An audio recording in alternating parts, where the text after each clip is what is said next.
I'll be honest with y'all though, I've stopped getting mad at white people who just call the cops on black people for no reason. I've stopped getting upset. I've started just retaliating. I just now if I see a white person doing anything I don't like or understand, which is none of my business but makes me uncomfortable, I just dial those 3 numbers. I'll just be sitting in the park and just like, oh.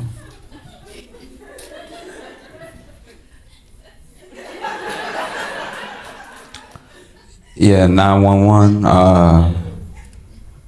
She kissing the dog way too hard. This is absolutely unacceptable. This is all tongue out here. You need to hurry. It doesn't look like the dog into it. Please get here quickly.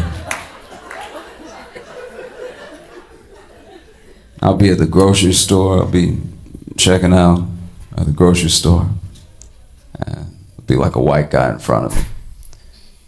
But he's not buying any food from the grocery store. He getting those weird non-food items that the grocery store sells. So it'll just be like a belt and a knife. I'm like, yeah, 911, please. He looked like Dama to begin with. Please hurry. I don't like the way his receipt looks. I've started just calling the cops on white people who I think are calling the cops on me. We just have a standoff. I'm like, well, I didn't dial first. She did, okay? Well, send one for her, send one for me, okay? They could just have a standoff. This might be too niche, but did y'all see the drama happening with the people that the movie The Blind Side is based off of?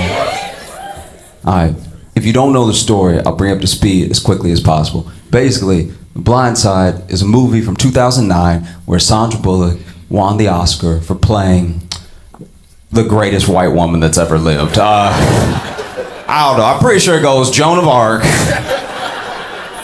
Amelia Earhart, this lady, okay? And in the movie, she drives up her car to what I can only describe as the biggest black child that's ever been, all right? He is supposed to be in school, but he looked like a 43rd grader. This is the grownest looking kid I've ever seen in my life. She drives up and he's like, huh? But like, his shoulders got bigger when he turned. It was insane. And then she's like, come home with me, which historically, But then he comes home with them, and then they're like, you should play football, and he does, and then he makes it into the NFL because it turns out being big is a huge advantage. But now, Michael Oher, the guy that the movie is based off of, came out and said that he saw no money from the movie based on his life, and what he actually signed when he was a kid, which is when he thought they were adopting him, what he actually signed was conservatorship, so that they could get his money. I know, he thought he was getting a Disney movie, and this nigga got Britney Spears. This is absolutely horrible. And what do you do in that situation? Because it leaves a bad taste in your mouth. All the damage has been done. He may never see the money, and it's probably already been spent. You know what I mean? We can't give him his story back. We can't give him back those years he spent trusting them. I think I have a solution, though. All we gotta do is give Michael 2 free tackles.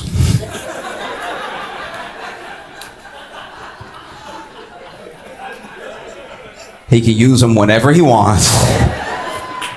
I mean, the cost of the medical bills alone will be exactly the money that they stole from him. He's still a huge man. And we won't make a movie, we'll just make 2 TikToks. 1 for each tackle. And then at the end of the TikTok, you'll just be like, blindsided!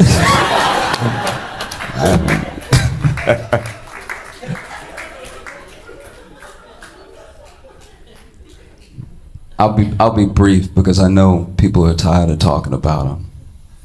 But it does feel weird that Trump is this indicted. Like, goddamn. I thought they get him for something. I think they get him for everything.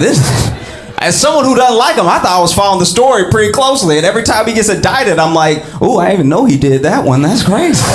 This man has 91 felony charges. That's more than most gangs. That is absolutely insane. Man, they giving Trump the full nigga treatment. This is crazy. That dude must check his hands every day to make sure they're still white. Just like, how is this happening to me?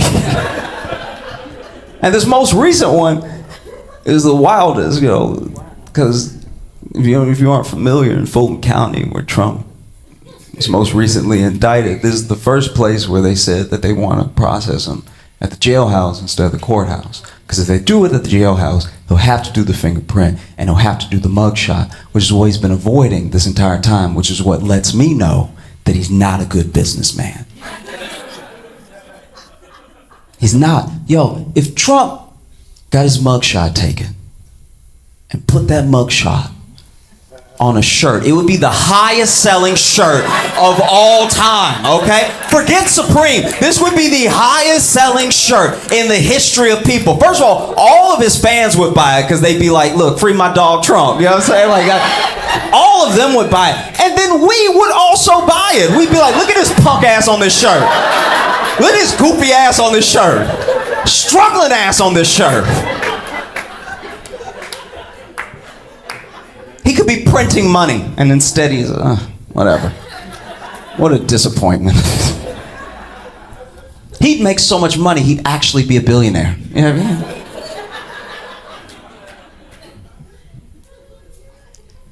mean? I had like a weird memory the other week of this thing happening. I thought I'd share it with you. Like my favorite person to spend time with in the entire world when I was a little kid was my grandma. And everybody knows that was blessed enough to have grandparents. Grandparents, instant daycare. Anytime your parents got to go somewhere, you're chilling with grandparents, right? So, go everywhere my grandma went. We'd always have a good time. I remember when I was 8, especially my mom was working really hard and everything. And when I was 8, went everywhere that my grandma went, which meant I was going to hella funerals. Oh, my grandmama's squad was falling off. Like it was rough. It was like 2 funerals a week. I was like, how many people do you know? This is crazy. They were dropping like flies. And that was the worst part too, is that when you go to a funeral with some of the same people every time, at a certain point you start to be like, which one of y'all is next? Like, this is getting uncomfortable. I was wearing my little suit out, okay? I remember there was one funeral in particular, one of the more rhythmic funerals that we had been to. Everyone sort of had this unspoken agreement that when we were doing the sort of funeral procession of viewing the body, it was like to the music, you know? You walk up, you get 8 bars to grieve, and then you move on, you know? And I remember it was my turn, which meant it was my grandma's turn. That'd be weird if I had a turn all by myself. That'd be insane. If an 8-year-old kid walks up to a casket by themselves at a funeral, they killed that person, all right? That's just an 8-year-old walking up to be like, just checking. And so I'm about to walk up with my grandma, but as we start walking, we notice that the lady that was still up there hasn't moved. So she's either still thinking or like overcome with emotion. Something's happening, right? So we just keep walking. We don't want to stop mid-aisle, and so we walk up next to her. So now it's this lady that I don't know, my grandma, and me. And I wouldn't look this up until years later because it gave me nightmares for a while, but I didn't really think to Google it yet. Apparently, long after the process has been done for a body to be presented at a funeral, there's still muscles, there's still nerves that can twitch, right? So as the 3 of us are standing there, the woman in the casket went. And even at 8 years old, I was like, hold it together.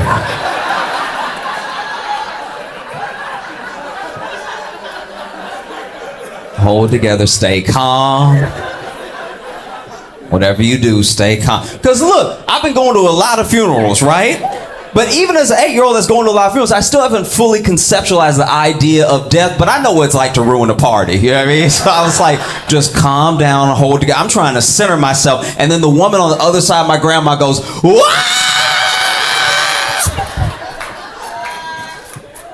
And for a reason I still don't understand, my grandma turned around to the whole rest of the congregation and was like, she moved.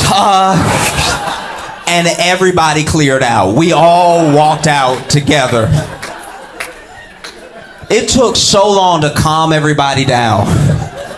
It took so long to get people to come back inside, sit down, chill out. Because there were people outside that were like, nah, I'm not going back in there. Ain't no reason to grieve if she risen. I ain't playing with that. Y'all can do what you want, but if she up, she up. All right. In fact, she owe me a little something, so when you get in there, tell her that I want my 15 if this was just like a weekend she was playing Bernie. You know?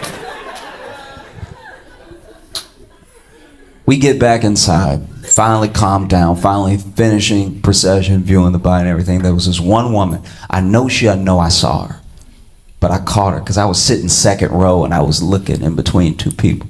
This woman hesitant, and she was approaching the body, just, you know. And she went, "Wake up." And even as they were lowering her at the cemetery and they threw the dirt on her, part of me was like, we don't know. We have no idea.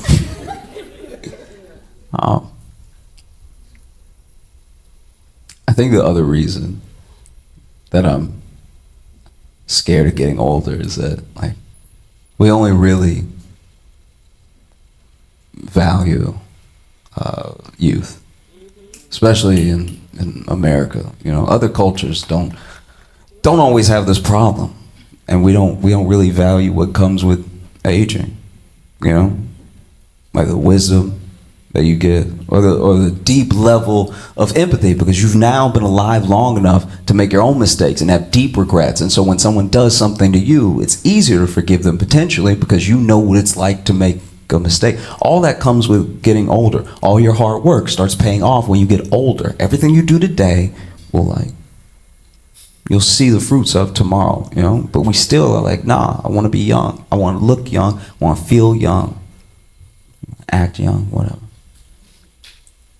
I think the main reason I'm scared of getting older is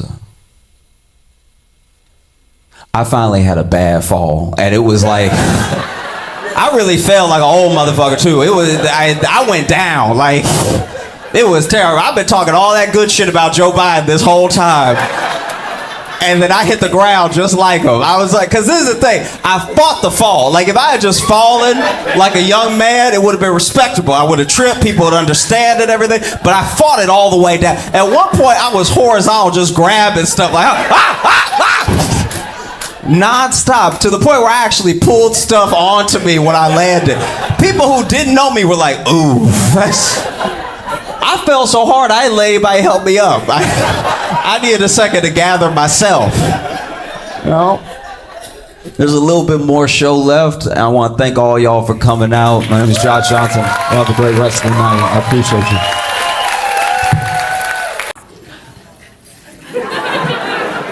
Like, we're clearly having a rough time. A lot has already happened this year. January was full of enough stuff to fit a whole year, you know? And we're not okay. We put on a brave face, but we're not all right.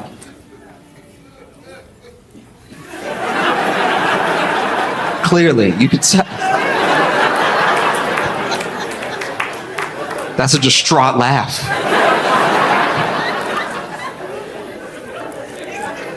It really is rough out here. Elmo asked us one question. It took nothing. Elmo just said, how is everybody? And the floodgates opened. As an internet user, I was embarrassed. The way that everybody just poured everything out to Elmo. If you didn't see it, Elmo tweeted, hey, just check it in. How is everybody? and 185 million views.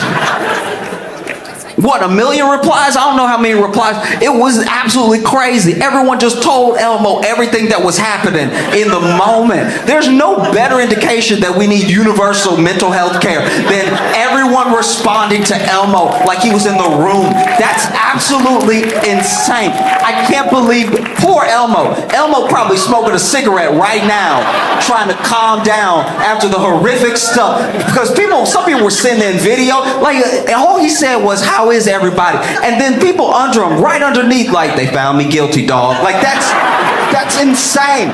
This is not real right now. Go seek real help. That's crazy. I felt for Elmo in that moment. I really did. I have a lot of different feelings about this from a lot of different angles, but the first one is that I felt bad for Elmo. Elmo didn't know. That's why Elmo asked. You know? You ever been that person? You ever been asking somebody how they're doing and then they tell you?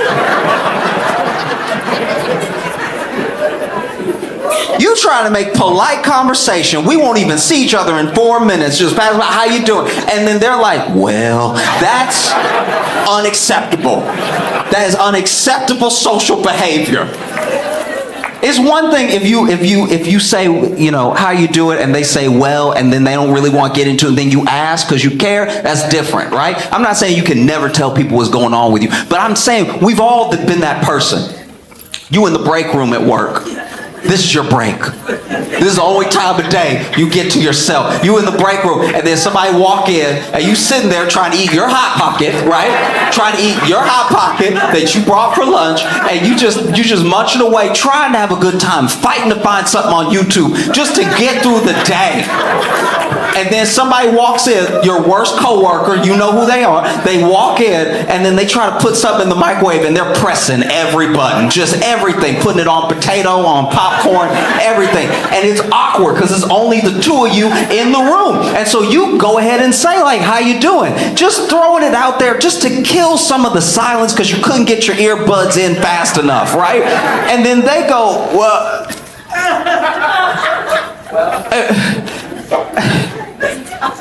I think I married the wrong person." And you're like, "Oh, no! I'm eating my Hot Pocket. I'm not ready for this shit. What's wrong with you?" Just open it up like, you know, because it's like sometimes people grow apart. And but also it's important to fight for what you love. You know, you got to fight, but then when's the time to fight? Because like the kids love her. They love her. So if I lose her, I lose the kids. You know, even the dog loves her more. Maybe the dog loves her more because she doesn't do this. How about that? Maybe start there. Maybe the dog also is aware of who has the better vibes between the two of you.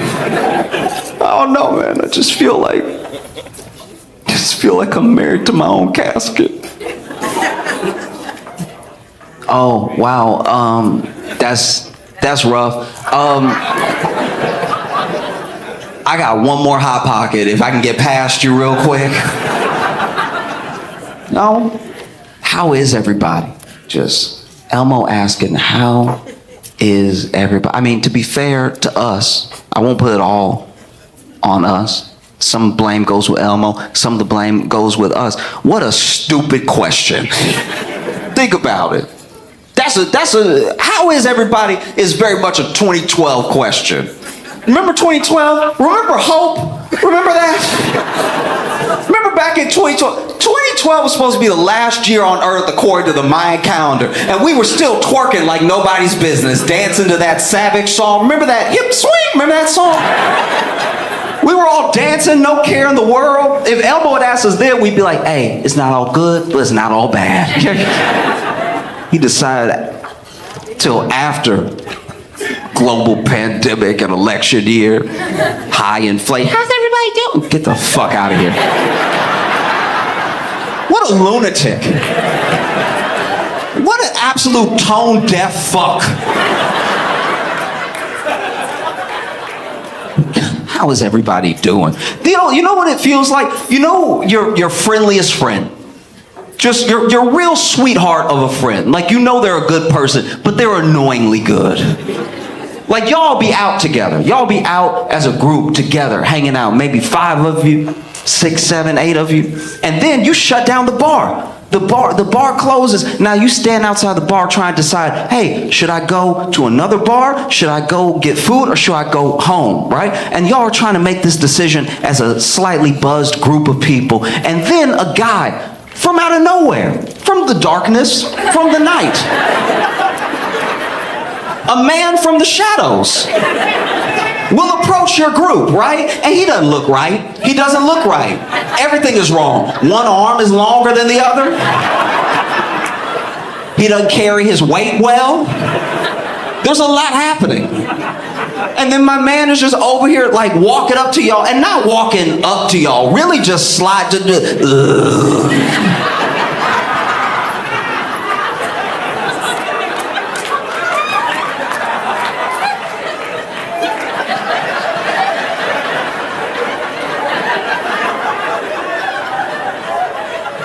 How's everybody night going?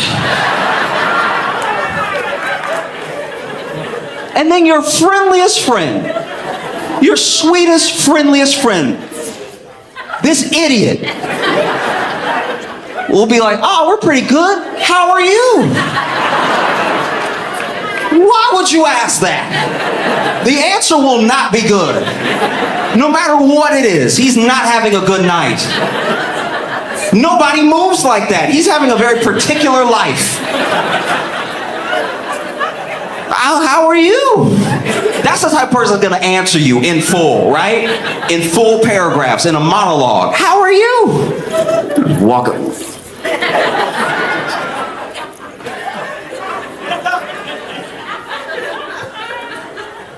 Well, I think I married the wrong person. You see what I mean?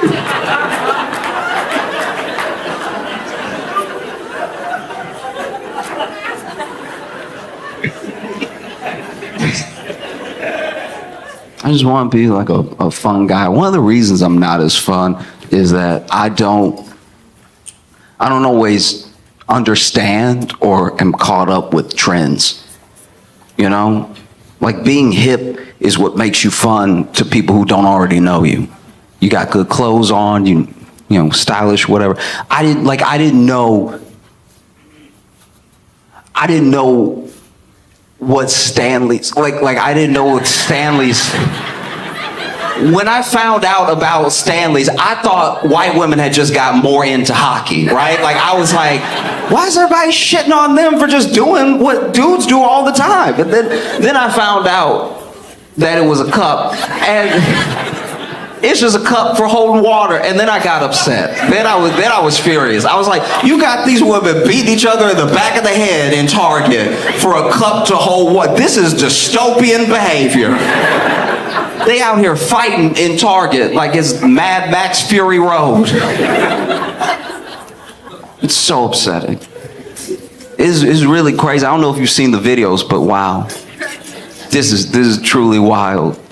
Starbucks, I think it was Starbucks, made some sort of collaboration with Stanley, and they put it in Target for this pink Stanley. Now, the pink Stanley has fallen right out of the Barbie movie like a meteor to destroy the white community, all right? This is really bad. Because then when you see the video, and we've seen stuff like this, you've seen Black Friday videos, you've seen videos of people swinging on each other and everything. That's nothing new, really. But this is what bothered me, is that there's one video in particular where a guy tried to steal one. He wanted to steal one. He wanted one, right?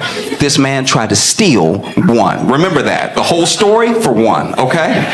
This dude ran up and grabbed a box. Now, to be fair to everybody in the video, there's no way to know how many are in the box. He knows it's one, but it could be 36, right? he goes to run off with the box, and the whole video is just one woman's phone, and she's just going, "Stop him! Stop him!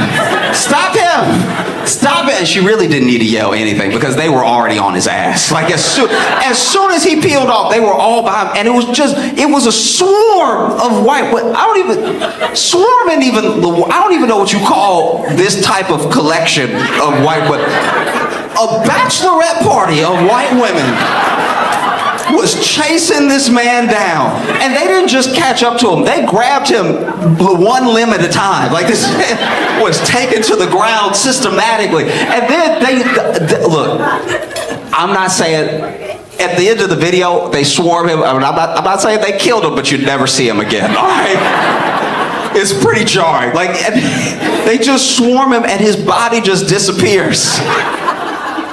And I don't know which video y'all saw, but the one I saw, you hear him at the end of the video go, "Ah!" It's like, that might be a death rattle. They may have really got him. That sounds like the last noise a man make before he go. That was crazy. He wanted to steal one. And look, I get it. He's in the store. It's a crime. I understand. But you never have bystanders step in like that. Never see anything like that. For a cup. Never forget this is a cup. I don't even know does it hold more water than any cup? This is absolutely crazy. People are stealing them and selling them out of trunks. This is crack for white women. This is out of a trunk. I got the white, I got the pink, I got the blue. You like fuchsia? I can get you right. It's absolutely insane. Then turns out they're full of lead. We've been beating the shit out of each other for lead cups like it's the Industrial Revolution. Slapping it. I'm not gonna lie to you. This low-key feels like a power play by China. I think China was like, this is the year, 2024 is the year we take America down.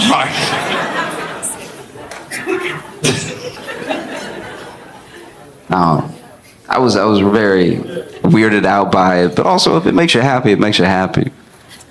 A part of me even was kind of excited when I saw all these videos, because I don't know, Stanley Cups, especially the pink ones, they're just Jordans for white women. Like this is the last time I see that type of behavior, just openly being robbed of your possessions. Speaking of Jordans, this blew my mind. There's a company that is letting people rent Jordans, like monthly. You can't afford the Jordans, you can rent it from us monthly for like $19.95 a month. It's one of the saddest things I've ever seen. It's like, if you're one of the people in here doing it, then I apologize, but I'm about to talk about you. This is truly insane. Like, you don't own it. What a great metaphor for being an American. It's like you don't own it, but you'll rent it because no one is going to check if you own it. Like, to be fair, I've never looked at someone's gear and been like, but is it yours? It's never occurred to me. If you're wearing a hat, I assume that's your hat. I don't think that's on layaway. I think that's a hat you liked, and so you bought it, and you must own it, you know? But now, it's created this weird thing for me, because what's the system like if you don't pay? Like the Jordan repo. Because think about this, how are you supposed to know? Let's say you have been making your payments, you're a couple months behind on those Jordans. How are you supposed to know if you get repoed or regular robbed? Do you know what I mean? You turn down a dark corner and somebody like come about them Jordans and you're like, no, legally do I have to? I've had doctors that really just felt like they were piecing it together as we went. You know what I mean? Like truly, like one time I don't even know what it was. I had something on my leg that was like concerning me, right? And so I went to the doctor and I'm telling him about it. I'm sitting in his office going over it, going like when it happened, everything, how worried I am because I've never seen anything like this before, and how I've just been like feeling like tired all the time. So I'm wondering if it has something to do with this. And he's like, yeah. And I was like, do you want to take a look at it? He's like, yeah, we'll get to it. And then he stands up, grabs like all the stuff, stethoscope, stuff that he I guess he gonna listen to it. I don't know what the plan is. But then he's like, go ahead and stand up, and you can drop your you can drop your pants. And I'm like, why are you seem nervous? Like it was just do you know what I mean? Like it's not like we're buds. Like I have to do this now. And we've talked about it thoroughly. Like, you know where the thing is, like upper thigh, right? And so then I like open my belt buckle, I unzip, I start dropping my pants, and maybe I did too fast for him because he was like, oh, pause. I was like, pause?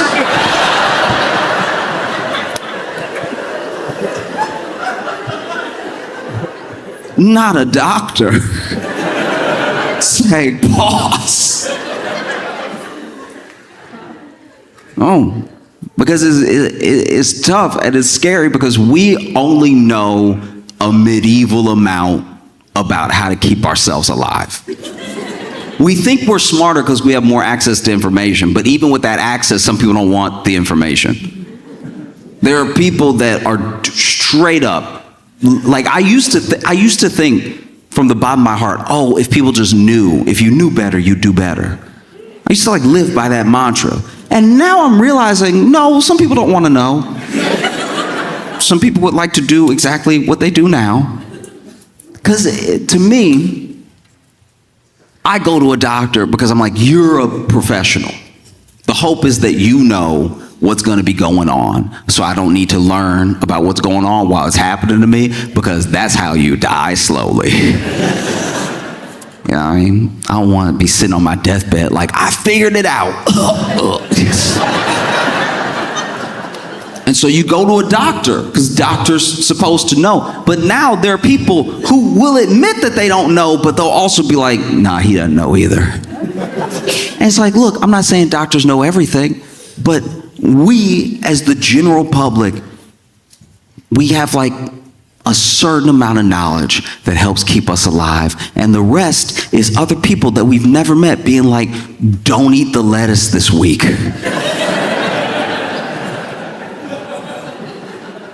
There's E. coli everywhere. And without them, I wouldn't know that. I'd be hitting the lettuce hard. I'd be like, look at how healthy I am. I'm mid-salad right now.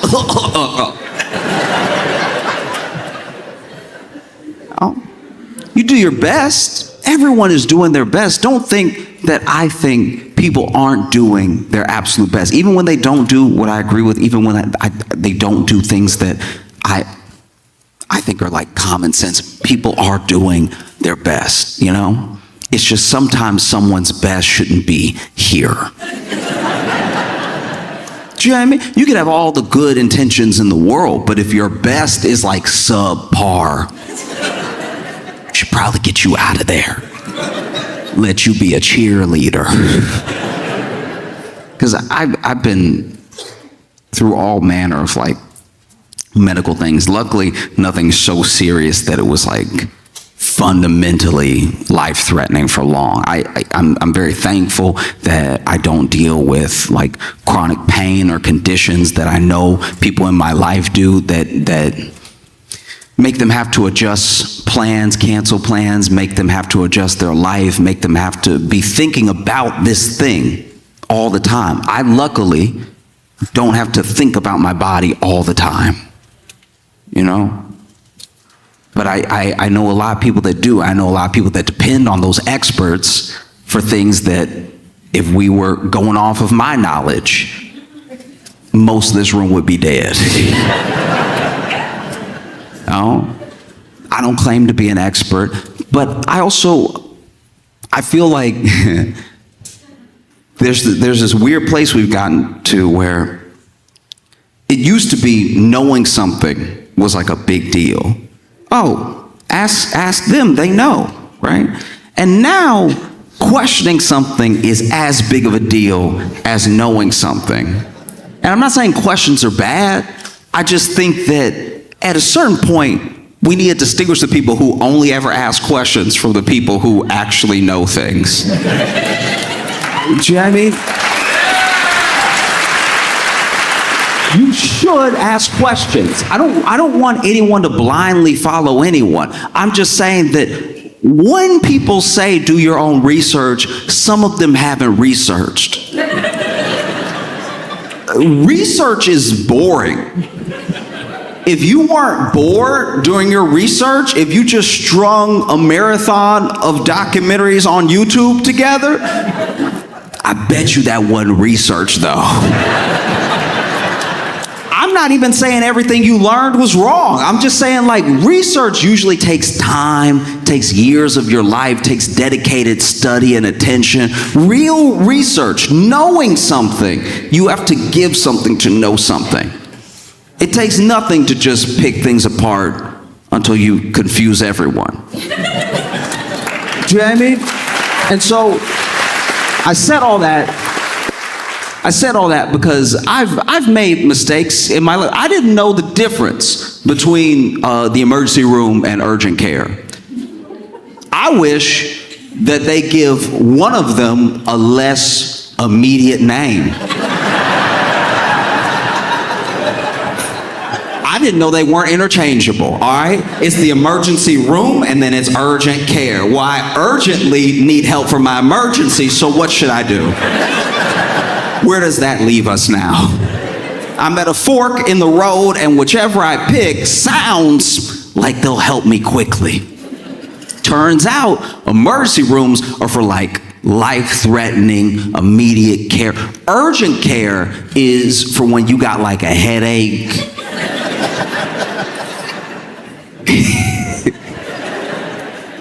Urgent care, look, and this is not to disparage anyone that works in any place. It's just that urgent care stories, I know people who work in urgent care, and I know people who work in emergency rooms, and the emergency room stories, I should have known to go to the emergency room if it was more serious, because the emergency stories are so much more horrific in nature than the urgent care stories. Like the urgent care stories are like, yeah, this dude came in and he was filling out his paperwork, but his nose is bleeding the whole time.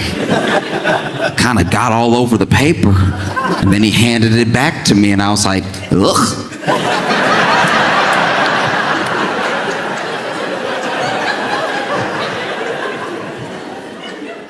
Emergency room stories are like, there was a dude today that, and also anyone who's ever worked in an emergency room and then told me an emergency room story has a 1,000-yard stare. They're not talking to me. They might be talking to God. They might be asking God, why would you let me see something like that? I got into this business to help people. I really want to help and heal, and you show me the devil. I don't want to see that ever again. Because what they will tell me with that wide stare is like, yeah, this guy came in today and his leg was, and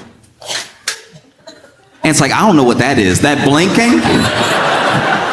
Sometimes they will just blink in silence. I'm like, is it in the room right now?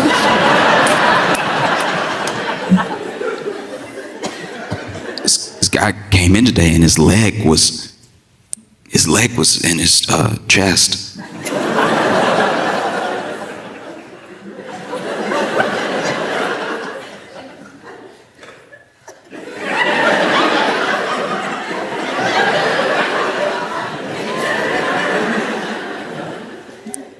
You sure this wasn't a dream?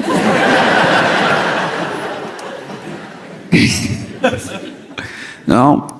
Like I went to urgent care one time and genuinely was sicker than when I walked in. When I left, I walked to the urgent care and I had an appointment, and which is odd because I thought you were supposed to be able to just run up in there, but get to urgent care, I have my appointment, and the person at the front, look, God bless them, truly. I know they were just doing their best, but they could not stop sneezing and coughing openly. And so I was like, oh, like I'm backing away from the I'm like, yeah, so do you want me to just go right over there? Do you want me to just walk around you and go back there? He's like, oh, the doctor's not ready yet. I was like,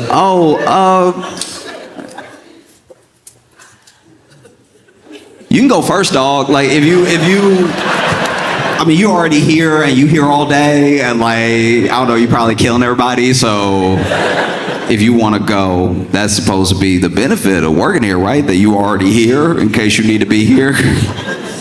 And he was like, oh, don't worry, don't worry, it's not COVID. And I was like, that wasn't my concern at all. I wasn't wondering if it was COVID. I was wondering why it was happening right now to you. Like, I want you to be well. That would be better for everybody in here because we all came sick. And if we all mix our sick together right now, I'm pretty sure we'll get a new thing. And I don't want that to happen. And then my man sent me back so the doctor could cough in my mouth. Everybody had it, whatever it was, everybody had it. But now, when you go to the emergency room, let's say that's closer than urgent care, and you're like, hey, you know what, I'll just go right now. And then you get in there, and even if you have a terrible migraine, when you look around an emergency room, it does make you self-conscious about your sickness. The same way where you like go to the gym for the first time in 8 years and you looking around at all the people who are like already swole. When you get to an emergency room and you're not that sick and then you just see people holding bullet wounds closed, you're like, you can go before me if you want. Like,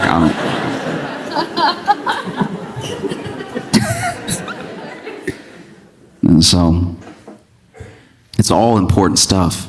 It's hard for us to stay healthy because it's already hard for us to live. You have to do everything that it takes to like have a life, keep people alive if you've made people, and be healthy. And then I don't know, maybe it's just the way that we work as a country, but we're so back and forth and 100% all the time.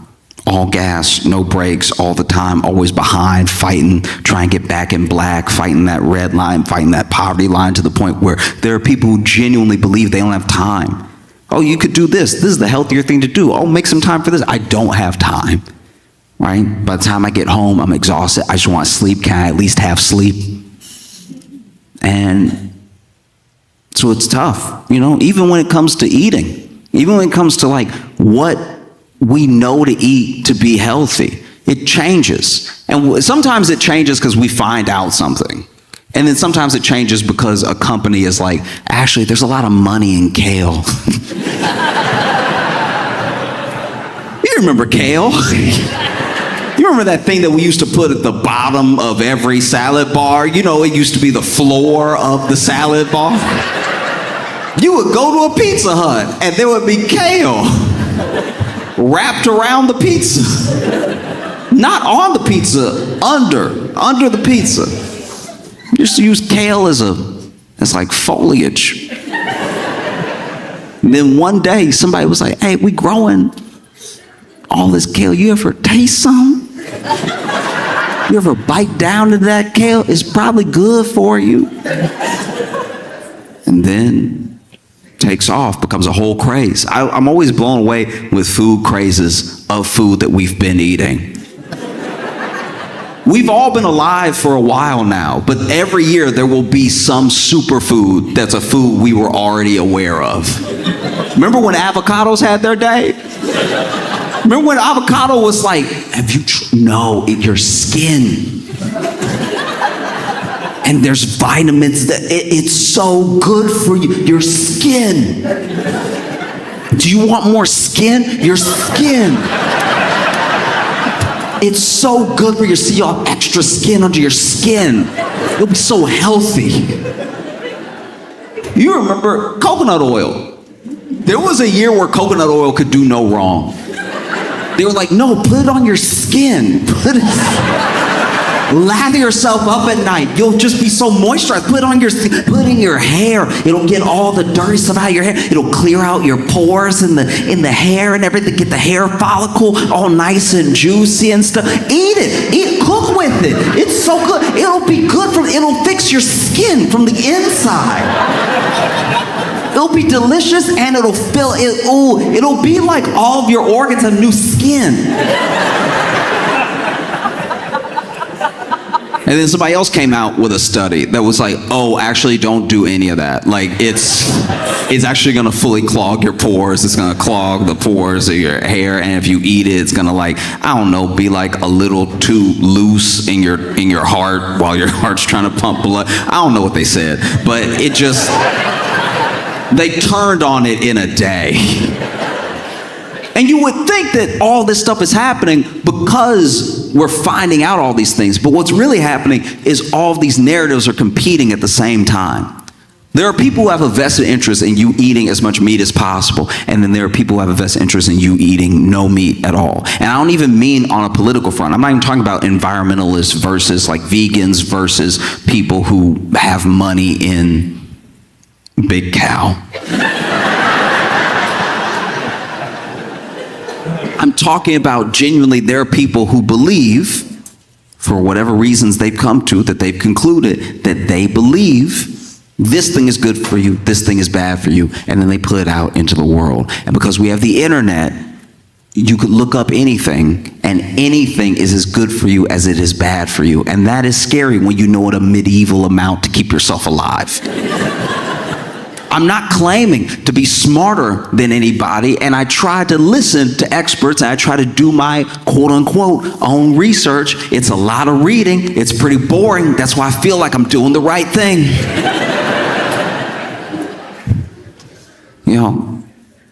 But it's still tough to know. I'm not coming down on people for not knowing. I think it's mostly that if someone went to all the trouble to know, maybe that should mean something.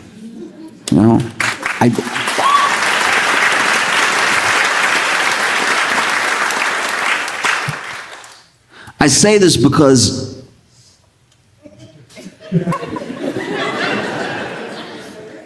RFK Jr. is the head of Health and Human Services.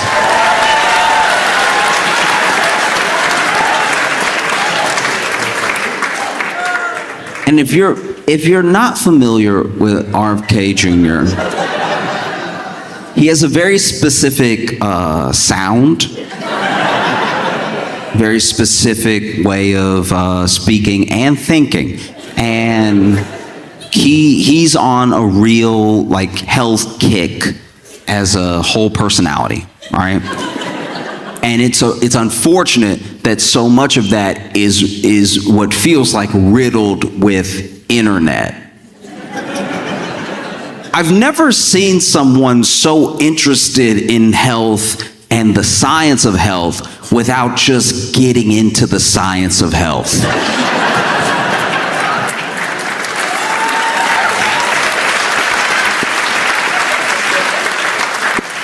Do you know what I mean? It would be like me knowing every stat that there is to know about basketball. But then when someone rolled me a ball or even tossed me a ball, maybe I'm playing my first pickup game of basketball with all of this knowledge I supposedly have of the game. I know plays, I know players, I know stats, I know strategies, and then someone actually passes me the ball and I go,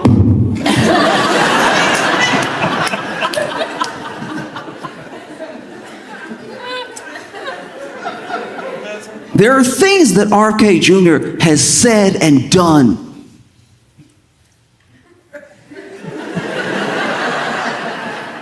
They don't just worry me, you know what I mean? They don't just worry me. They actively go against, it's one thing if you have one theory. I let everybody be subversive about like one thing to me, because I'm like, all right, you might be right about this thing, who knows, let's investigate, right? When you have 90,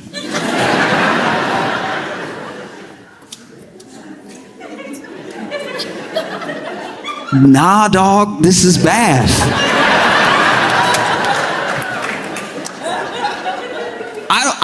I don't even like repeating some of the things that he said, because it makes it, if I repeat it, I sound like I think it, because it takes me so long to explain what he thought that I sound like I think it too, and I would rather not.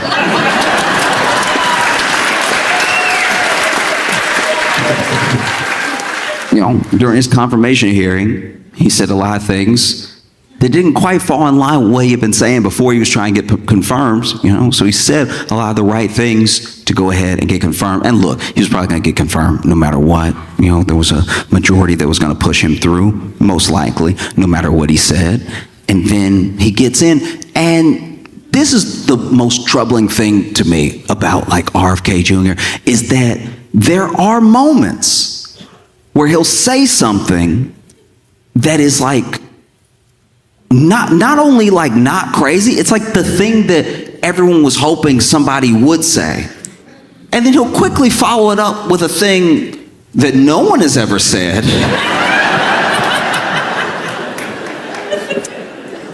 And you're like, oh, you had us for like a half second. You know, like, because RFK Jr. has talked about like trying to remove all the dyes out of the foods, like out of the candies and out of the like crackers, all this stuff like that, out of the chips. It's like, that's actually a good thing. That would be good. Everyone else already removed it. Like, these companies may be international, but when you go to Europe, it's a different chip. That's not, they don't, and that's specifically because Europe was like, we don't do that to our people. So you should, if you want to be here, you can change it, but you have to change it. You can't just be whatever you want to be, right? And so when RFK Jr. says, like, I'm trying to get all these additives out of the food, all these dyes, all these things, it's like, oh, wow, that's great. That I like that. And then he's like, and we need a registry for autism. And you're like, oh!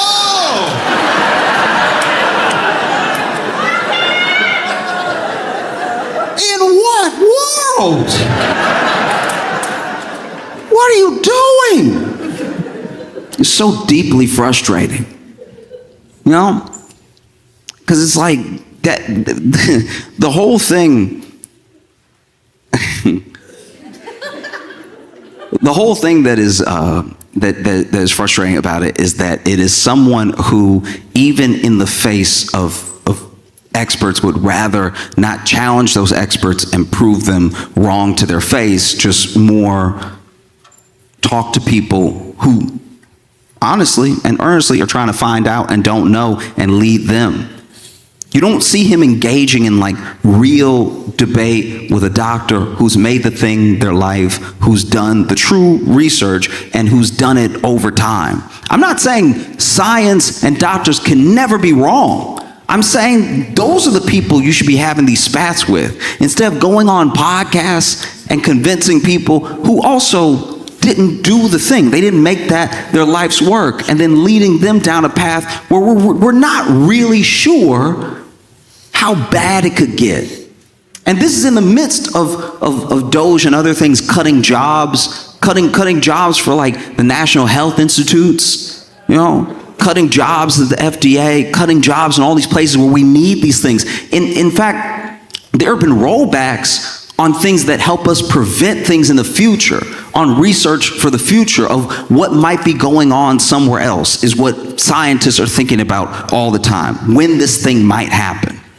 Right? And if you roll back on that, you won't see the effect right away. You may not even see it for a long time. But then when we are behind, because we used to be the leader, and we're quickly losing our first place position in being who the world looks to figure out new illnesses, to figure out, even with old ones, we can still figure out vaccines, we can still figure out all of these different aspects of how to keep people healthy and alive. And when you roll them back in ways that seem like they don't matter, or at least you don't want to give attention to, the effects we won't know the widespread effect of it. You know, and I'm worried because RFK Jr. got in under this whole like make America healthy again attitude. This is sort of a mantra, right? And I understand that he's like a 70-year-old guy that bench presses. But I would like to, if I can, be healthier than RFK Jr. because he doesn't seem healthy. I haven't seen his blood work. I'm not saying I don't know, but he doesn't seem healthy because he does a lot of stuff that doesn't seem to lead to health. Long before he was ever confirmed for the head of Health and Human Services, there was a picture of RFK Jr., one of many, but there was a particular picture of RFK Jr. walking out of an airplane bathroom, barefoot.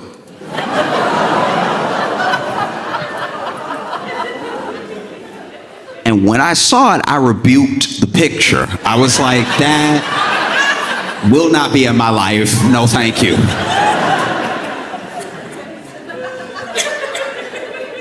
I'm not a doctor. I'm not even a scientist. But please wear some form of footwear into the airplane bathroom. You had shoes when you got on the plane. What happened?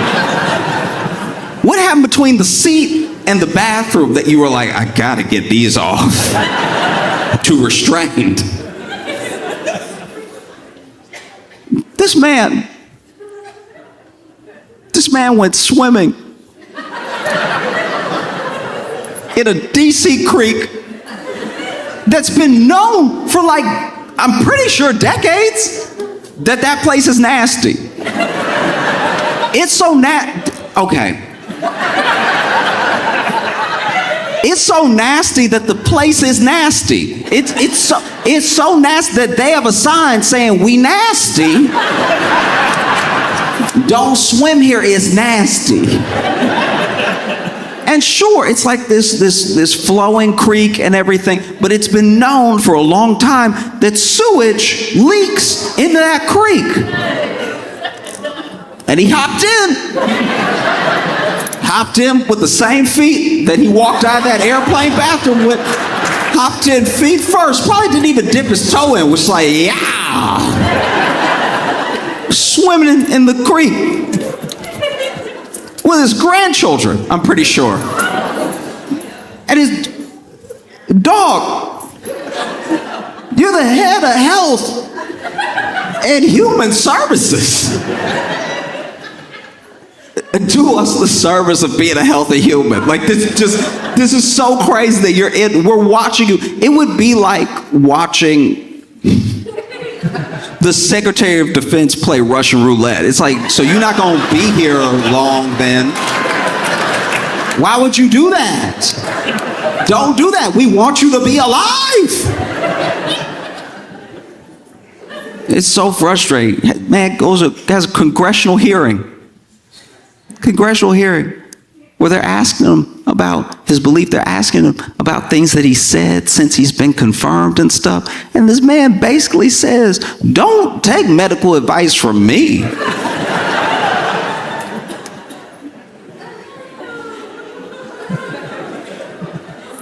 There's a part of me that almost respects that.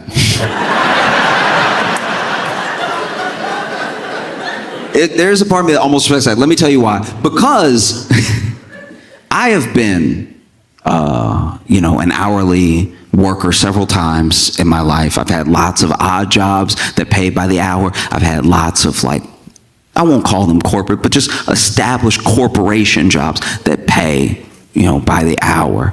And the problem with hourly work, whether you're talking about me or anyone I've ever interacted with, especially from a customer service perspective, the problem with hourly work is I'm not sure if we're meeting at the hour you care about this job. I may have caught you at a bad time at work. There's 4 types of hourly workers. There are the hourly workers who are like, they start off great, especially when we're talking customer service. You start off great. I was here. You start off great. You clock in, you got a good attitude, you're ready to go. Nothing's happened yet. And then, a few hours into dealing with the public, you have been beat down to a place of which you're not sure you can recover. And you're thinking about how this is Monday. So, my life, you know. Then there's an hourly worker that really starts to perk up the last 2 hours of shift. They're almost home. They're almost out of here. They're smiling at you because they almost don't have to see you. We're almost through with each other. I'm so close. Let's bring it home strong. Then there's the hourly worker that genuinely loves their job. Then there's the hourly worker who hates their job so much that from clock in to clock out, they are here to make sure that you hate their job too. Right? And at different points in my life, I've been a couple of these different workers, you know? Sometimes I had a job where I could clock in and then I was good attitude, good everything. And then people just, whether they're impatient or they're rude or they're nasty, they just beat you down and you try to not let the last interaction affect the next interaction. But after a while, you just get to the point where you just got that face, that almost like a 1,000-yard stare. And you're trying to do your job, but you just want to be like, and his leg was in his chest. Like,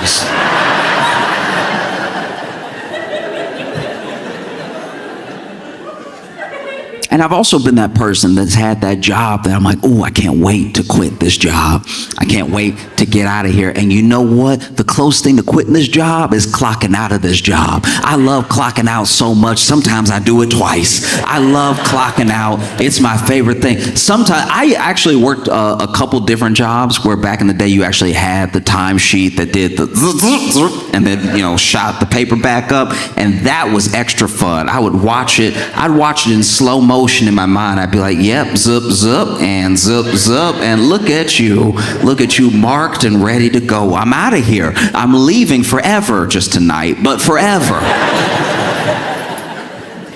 And then, admittedly, I did have jobs that I really loved. I really enjoyed clocking in and having a great time with my coworkers, and I enjoyed the job that I was doing. And even if it was like something to do with the public, you have your jerks once in a while, but for the most part, it was phenomenal. And I got great experiences out of it, and I'd clock out, I'd go home, I'd start again the next day. And then I had jobs where I was like, oh, okay. I don't want anybody to hate their life, but they're gonna know I hate mine.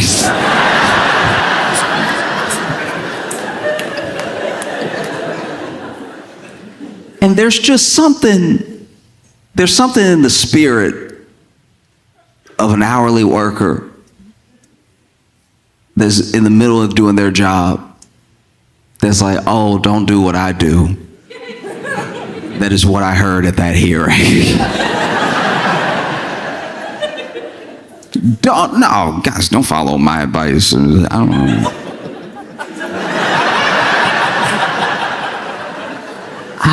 I be saying stuff. No. No, it's tough because it's hard to know that everyone has different levels of access and different levels of knowledge on how to keep ourselves healthy. And when you have things getting rolled back, like EPA regulations, FDA regulations, when you have people looking out less and less for the quality of drinking water, when you have people looking out less and less for what the next potential virus might be, you get yourself into some real trouble. And then they kick it back to us. They kick it back to us every time. They roll that thing back. They fire those people who, I'm not going to say every single person loved their job, but they roll things back to the point where now more people have more burden on them and less support to try to get us to where we need to be. at least on a basic level of health. And they're like, but it's up to you. You know, Dr. Oz came on and he was like, the best way to be healthy is to be healthy. And I was like, oh, do you have financial advice too? Because that's incredibly solid right there. The best way to not need these services is to not need these services. And it's like, okay, but you gotta remember, you're dealing with people who have varying levels of knowledge around what is and isn't healthy. My hometown has a bit of a meth problem. And a real conversation that I overheard at a bus stop was, no, they getting on to me and on to me and on to me because I'm smoking meth. But it's not like it's crystal meth.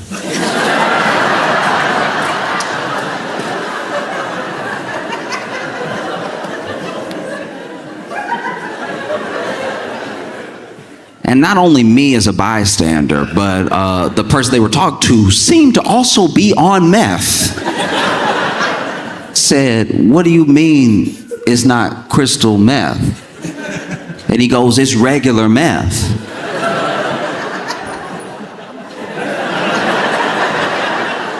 And so then the other person on meth was like, no, it's all meth.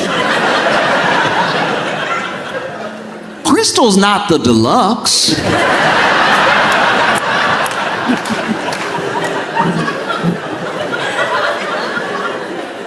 It's not like Crystal Pepsi, you know what I mean? It's all generally meth. There's not a diet meth. Meth is the diet meth. I haven't eaten in some time.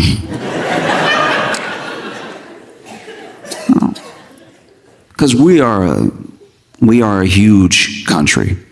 And it's when you travel, you realize how big this country really is. And it's a lot of people to try to keep healthy, try to make healthy, you know? And so you want people of the absolute highest caliber, knowledge and character to be in positions that affect your health. And I just don't think RFK Jr. is that, you know? And there's all these things. There's plenty of things that you can watch and plenty of breakdowns people have done on his ideas and his theories about health and everything, and the things that he says that fall into the lane of conspiracy and the things that he says that fall into the lane of like homeopathic cures and stuff. And I'm just saying there's a certain way that you talk about people that lets me know what you think about people, how you feel about people, right? And while maybe from his perspective seeming compassionate or seeming understanding, the way I've heard him talk about people, especially people with autism, but people with any sort of different ability or way of life, and talk about it in terms that just seem so like stark and dismissive of the individual themselves in these broad brushstrokes, and then try to later come back and be like, oh, I was only talking about a quarter of, you know, as if that's better. You know? It makes me feel like this is not the individual that should be in that position. And that's not just because he swims in sewage. It's because like actual sewage is spilling out of his mouth every time he talks.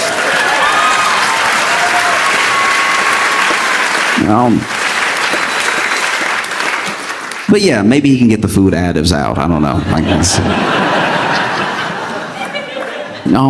that's just, I don't know. That's what's so frustrating me about RFK Jr. It's like half of what people applaud him for even saying we should do or that he's trying to do is just a bunch of stuff Michelle Obama was trying to do. Like, remember when Michelle Obama was like, how about a carrot? remember that? Remember when Michelle Obama was like, just try an apple. And people were like, why do you hate America?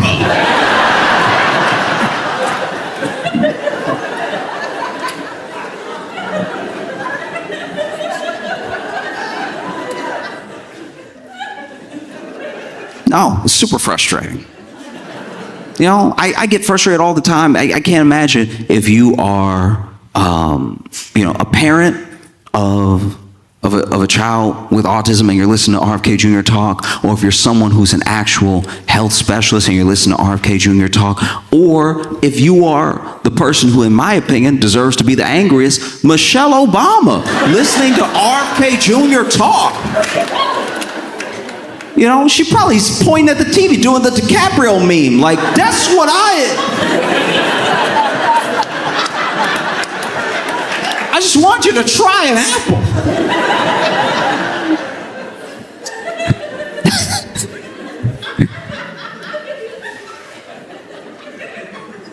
You know, that's my thing. That's really where we screwed up. You know, we do all this stuff when it comes to healthcare to make it inaccessible, right?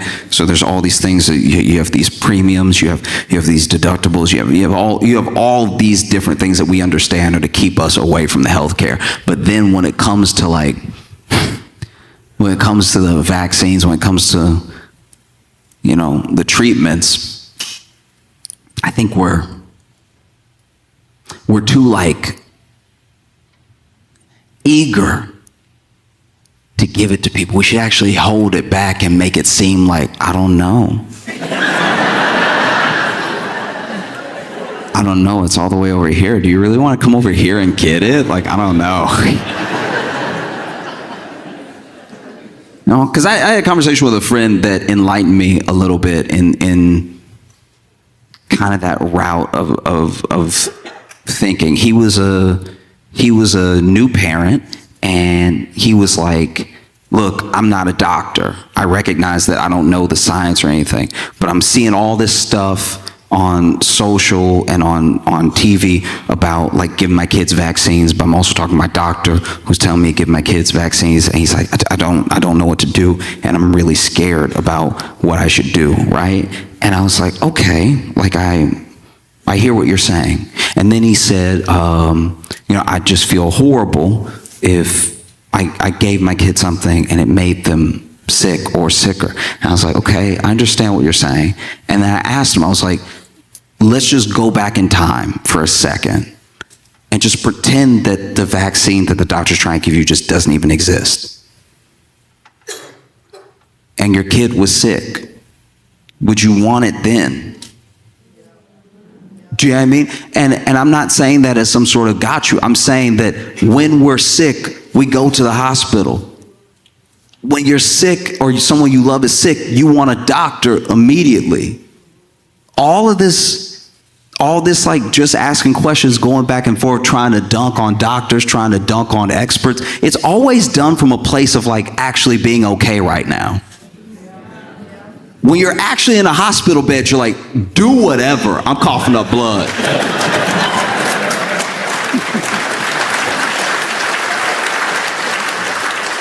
You know what I mean? And I'm not saying that to say that I don't have empathy for people who have questions or people who are unsure, people who are scared. That's where I think a lot of like humanity gets lost in the conversation. When some people are just like, I don't know what to do. I'm genuinely afraid of what I should do next because there's all this stuff out here. Just like with the food, just like with the treatments. For everything, there's a thing for it and against it. And it depends on when it comes up in your feed. It depends on how you search. It depends on how you type it into ChatGPT. And so it's hard to know, to really know, right? And so I try to not just have patience, but have empathy for people who are genuinely unsure. But you saw it. You saw it in COVID. People were yelling to the rooftops, I'm not wearing a mask, I'm not doing this. Look, live your life. But then, at the third cough, they did go to the people who told them to do all that stuff. And I'm just saying, like, I don't know, if you trust them now, you trust them when it's bad, why not trust them a little early? You know what I mean? And I just want to make it clear, like, my big gripe with RFK Jr. is that he doesn't have these debates and he doesn't have these knockdown, drag-out fights and arguments about the science and about where he's coming from and how he has his logic and how he came to these conclusions with experts who are well-versed in the science and in the medicine. It's always done in like a podcasty type of way. And now that people's real lives are at stake, I just think that's unacceptable. Like, I don't know how we're so willing to give this much. Like, I know we're not, but just, I don't know, when you look back and you compare it as a country, Michelle Obama was like, just eat the apple. Like, it'll help. When I was growing up, I would hear these stories of people who were like really in the life, like they were doing bad things. They were like, this is bad. Probably gonna go to jail. And I heard this story one time. This dude, everybody got locked up, but there was this trap house. In case you're not aware, a trap house is where illicit materials are sold. Sometimes you might say trap house, or there might be someone who's like, so booby traps? Like, is it a trap door situation? Like when you walk in, watch out for the wire, you're gonna fall down to the basement? No, I mean drugs. I mean the buying and selling of drugs. And so this trap house was known for being pretty busy.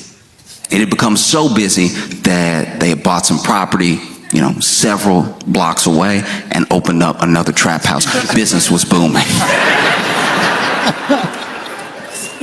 Things are going very well. Whenever you are selling so many drugs that you have to buy property, we are entering documentary territory. Most trap houses are really just dudes playing video games until somebody knocks on the door. Like, it's not a busy day, and you gotta stay at trap house the whole time because you don't know when someone might get the itch. And so they opened up another trap house, but this location was not as poppin' for some reason. They must have opened it in a bad neighborhood.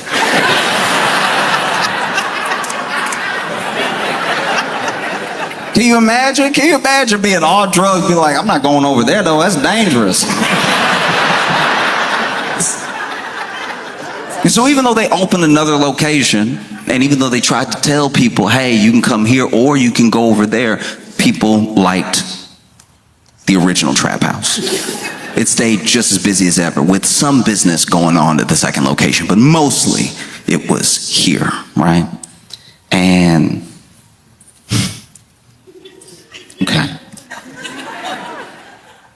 Let's just call him Jerry, all right?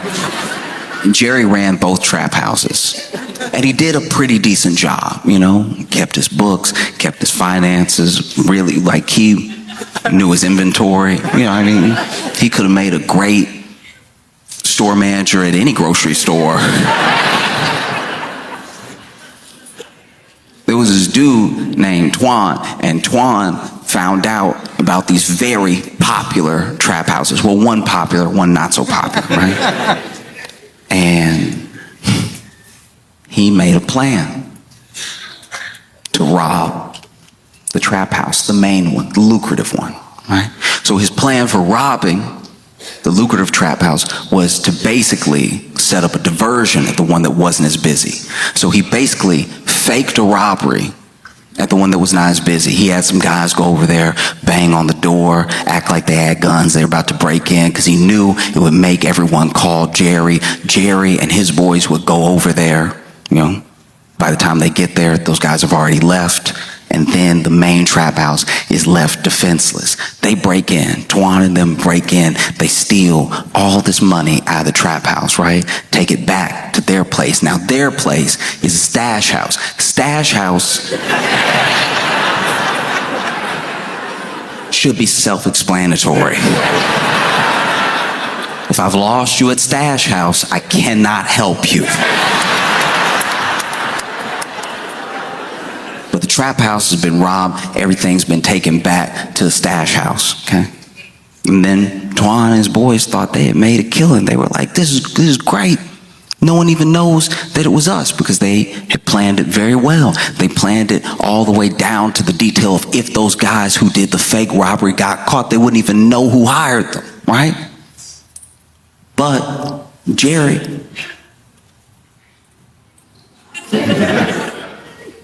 no fool. Jerry started asking around, and he could kind of tell that some of these guys were lying, some of these guys weren't lying.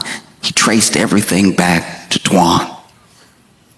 And so he set up a plan to rob Tuan's stash house. To go in there and not just get his stuff back, but take the rest of whatever was in there. And his plan wasn't as meticulous. He just sort of ran up in there with a lot of men and guns. Now what he did do is he waited. He learned the routine. He learned who would be there when. It took months. And then finally he was like, we're gonna do it on Tuesday. They never paying attention on Tuesday. We're gonna run up in there. It's only gonna be like 5 of them. If it's 15 of us, I don't think we'll meet a lot of resistance. It's not like it's their money, it's Tuan's money. And so that's what they did. They broke up in there, went ahead, zip tied everybody, and took everything, which took several trips. The people at the stash house did have to watch themselves be robbed for quite a while. Imagine you over here, you're not gonna get away with this. Then you think they've left, they come back in the door. Left all this right here. And so then one of them, being new to the lifestyle, being a new, some would say prospect gang member, was so appalled at the theft that when he freed himself, lacking all presence of mind, called the police.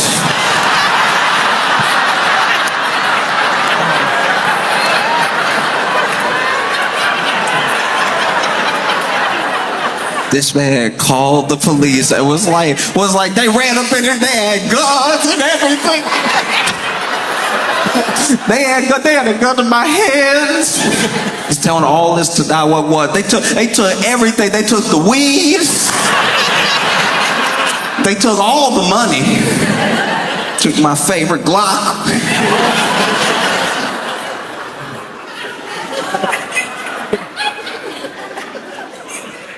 And, some people were duct taped and everything, duct taped over the mouth, zip tied behind everything. So when, as soon as he called 911, he started freeing everybody else. And as soon as he ripped that tape off, they were like, "What is wrong with you?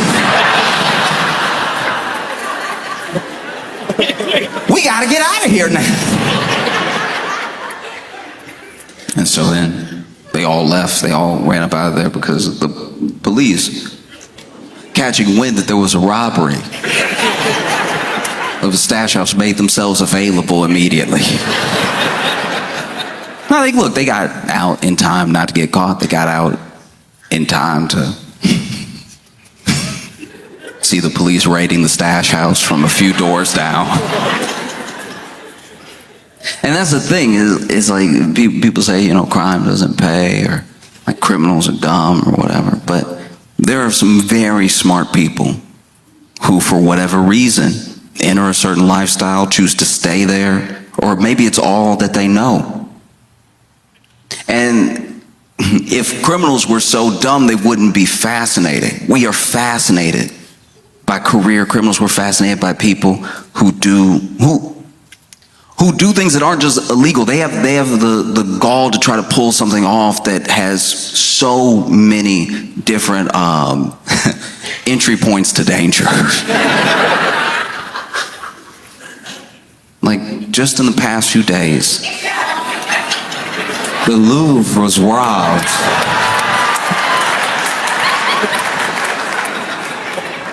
And I have not been able to settle. This is amazing. Okay, so if you're not familiar with the Louvre or the Louvre or whatever,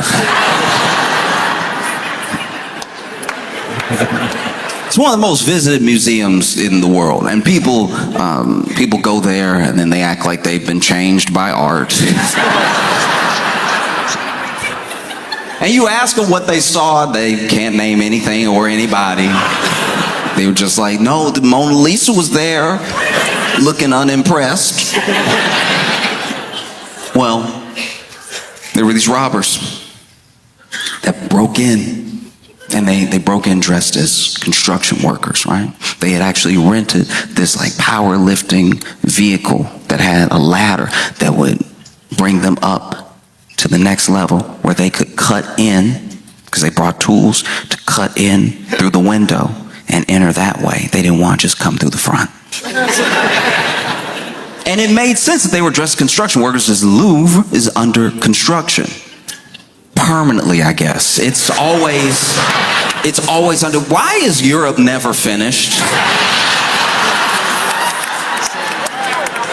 Europe always, all of Europe, always, unless you're out in the country, there's always like, oh, we gonna fix this road.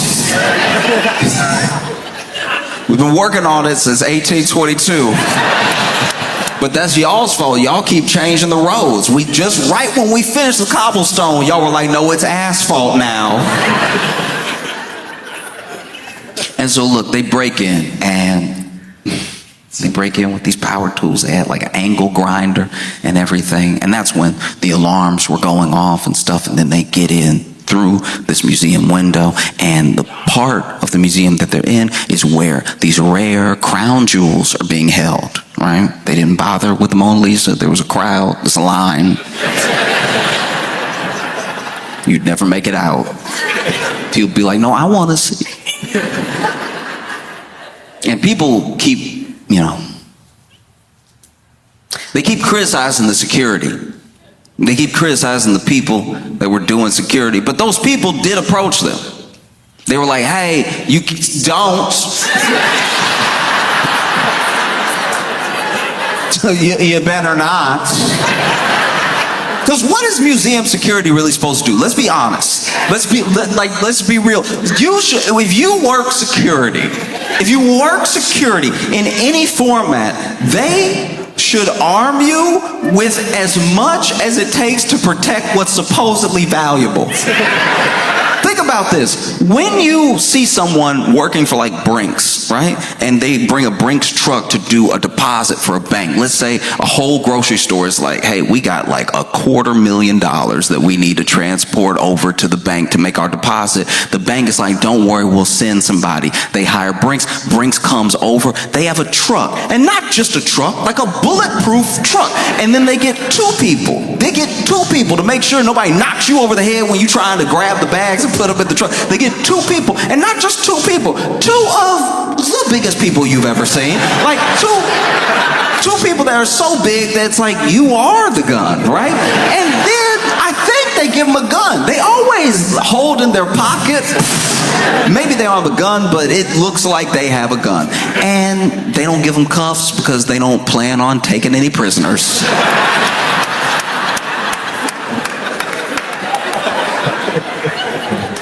And then they get in there, Brinks always handles a drop like they are being robbed. Like they always handle the drop the way a bank robber would handle the drop. Because Brinks, I used to work at a grocery store, and Brinks would come in and they'd be like, so where is your safe, or where do you, hurry. And we'd be like, oh, it's over here. Okay, it's over here, all right. And then the one would get to work putting,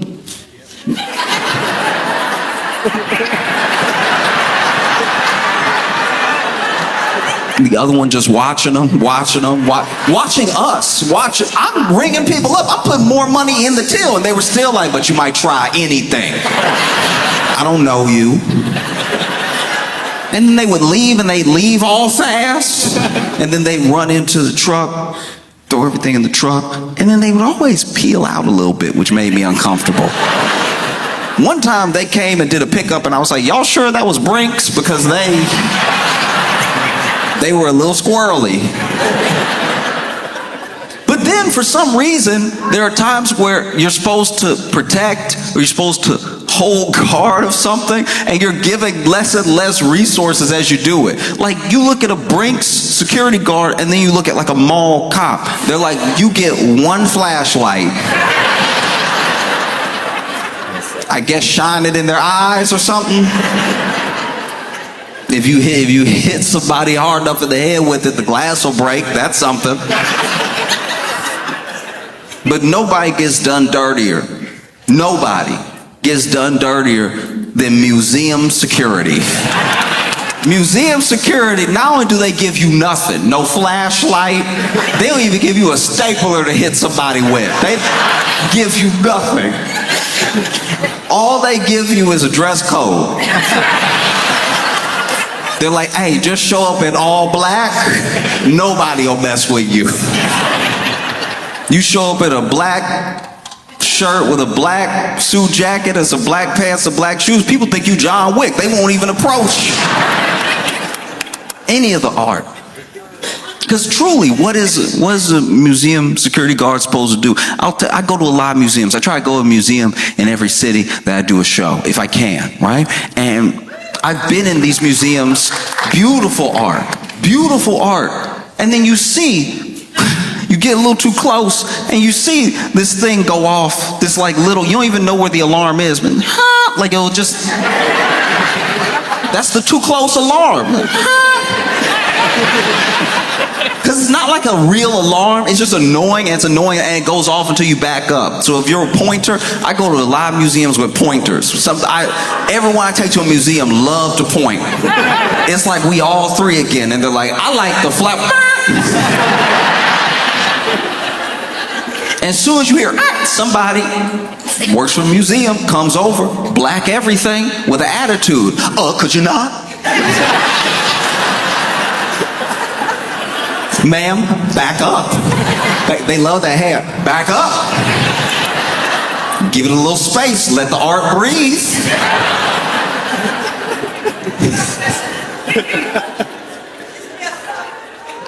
And you want to know who a museum security guard's arch nemesis is? Because it's not like a grown man. It's not a grown woman. It is any child. Any child will ruin their day. Because I don't know what it is about the frequency of the alarm, but if you're 4, you can't hear it. If you're 4, you're like.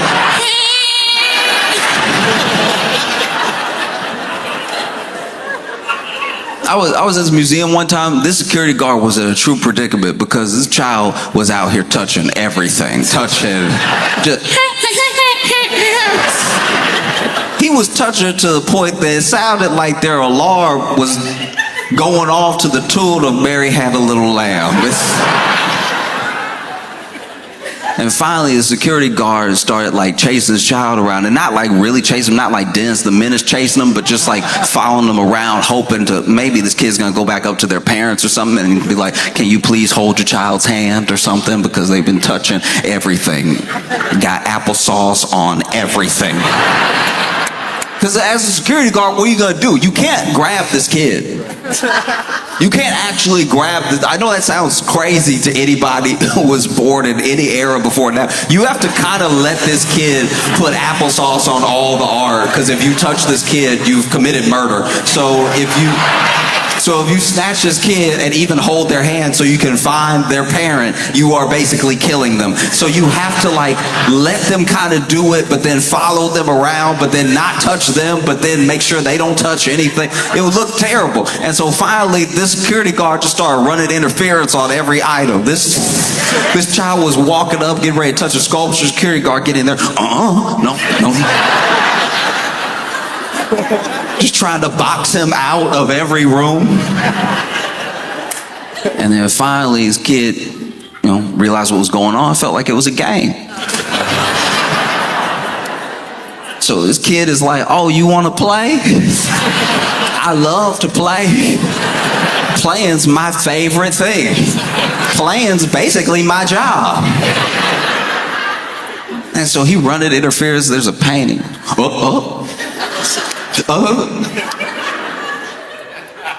And finally, this kid gets boxed in. And even the security guard's like, I don't know what to do now. Because like, this would be when you would like snatch their hand and be like, hey, is your child not with you in the museum? I might have them. But he was like, doesn't want to touch his kid, but doesn't want the kid to touch anything else, but then is in the corner, but then is also a grown man cornering a child in a corner.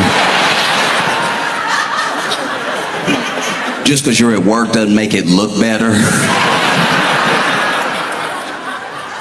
All this kid has to yell is stop, and you going straight to jail. I'm your only witness, and I'm not really here right now.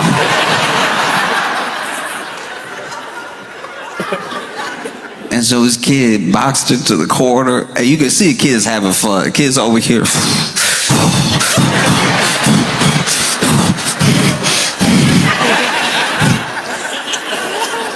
Nowhere to go but under. This kid slipped under his legs and ran away. This man turned around. Started chasing after this kid even more. And then the kid went to the only room he hadn't got applesauce on. And was next to this painting. I don't really remember who painted this, but it was a huge, huge painting of a ship in a storm. And it was one of those that was like, it was a marvel because of its scale. So it's not like one that you just hang up and 6x8, whatever. This thing was huge. It took up almost the entire wall, which meant he could definitely reach it. This kid walked up to the painting, and now the whole thing is a game. Touching the stuff's a game, trying not to get caught is a game. This kid's having fun. He thought museums were boring. He's having the time of his life. This kid standing next to the painting. And admittedly, I was also running after them so I could keep watching. I didn't try to help at all, but I was like, I gotta see the rest of this. Like, what you gonna do? This man gonna run out of breath soon. Security guard gets in the room, huffing and puffing. And he just goes,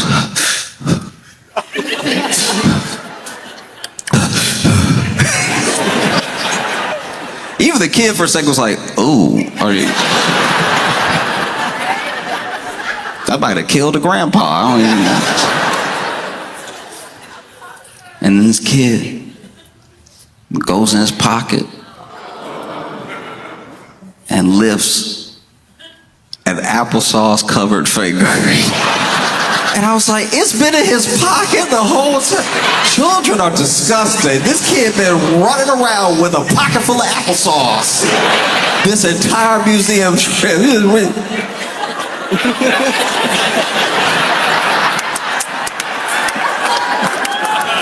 And then Unc running security goes, don't. This kid, no words, no emotion in his eyes. You can tell he gonna grow up to be a bad person. This kid, applesauce covered finger just went, beep.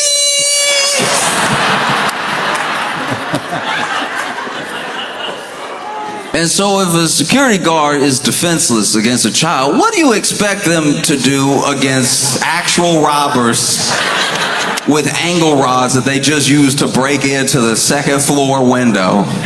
Because the security ran up on them, no, hey, get out of here, none of that. And then they went,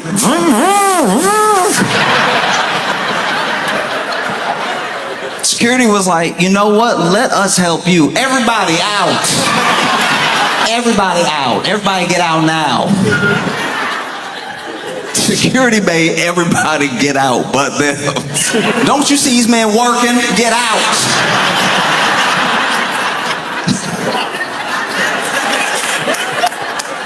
They over here on time crunch. And you over here, ooh, look at the jewels. Get out. In fact, there was a news report that cracked me up. I laughed so hard because the security report, there was this person who, I don't think they were like head of security for the Louvre or anything, but they were basically like, it is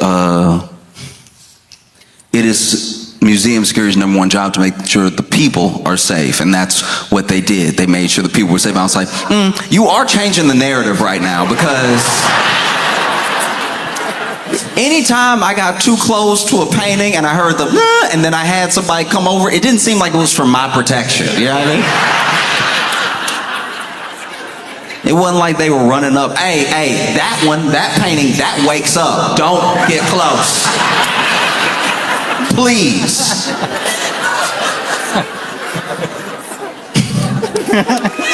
And so then, robbers start grabbing everything, grabbing these like Napoleon era empire crown jewels, right? They grabbed so much, they grabbed too much. They actually grabbed so much they dropped one. They dropped one of the crowns outside.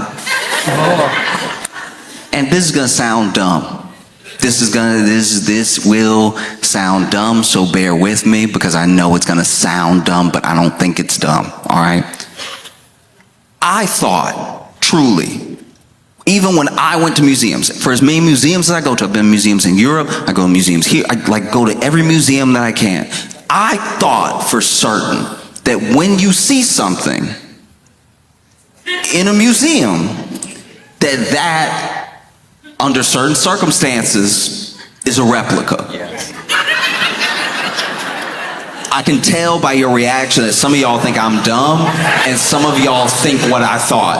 I'm telling you right now, when I would go to the museum, I would admire the brush strokes, I'd admire everything, but I would be like, this is the fake one though. Like this has to be the fake one.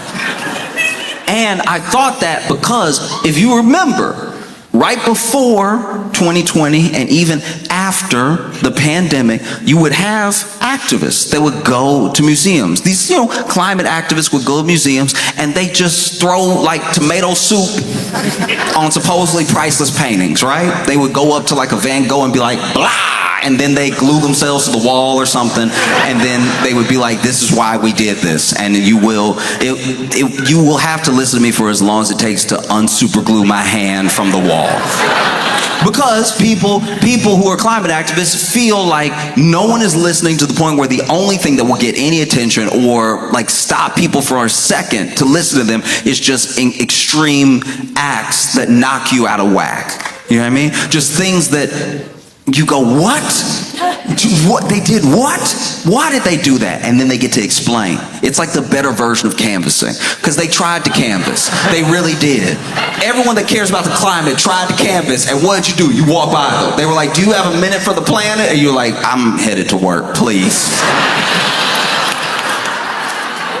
I was with a friend one time, and look, I've stopped plenty of times. I can't stop every time. And so they were like, do you have a minute for the planet? And then my buddy was like, no, we're good, and kept walking, have a good day. And this dude got really bad. This dude canvassed and was like, you on the planet? You don't have a minute for the planet you on? But that was happening a decent amount. There were these supposedly priceless paintings that were getting vandalized, people throwing Campbell soup on them and everything. So then I was like, surely a museum would not allow Campbell soup to get thrown on the real one, like the regular one, because the museum was always super chill about it. The museum, they would like throw tomato soup on a Van Gogh and the museum would be like, stuff happens, we gonna get it off.